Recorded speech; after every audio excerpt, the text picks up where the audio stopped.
La maladie de virus Ebola est transmise entre les êtres humains quand quelqu'un est malade avec le virus et ils deviennent très fatigués, ils sont au lit et les soignants sont obligés de se diriger vers la malade et prendre en charge la malade en touchant.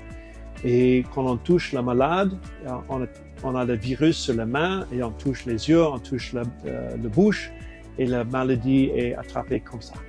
C'est souvent dans la prise en charge de malade, mais parfois quand le malade est mort, c'est l'enterrement traditionnel africain. Souvent on touche les défunts et en touchant le défunt, on a des mains infectées de la même manière, on touche les yeux, la bouche et on devient infecté. Souvent dans la prise en charge de malade et des enterrements.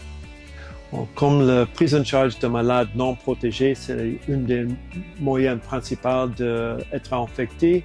Le plus important est que le soignant est protégé. C'est pour ça les soignants sont souvent emballés dans le suit de cosmonaute qu'on voit dans la presse. C'est une barrière imperméable qui empêche que les fluides corporels infectés de malades touchent le soignant. Il faut protéger le visage, les yeux et tout le corps. Mon rôle dans le projet EBOPEP, c'est de représenter Médecins sans frontières.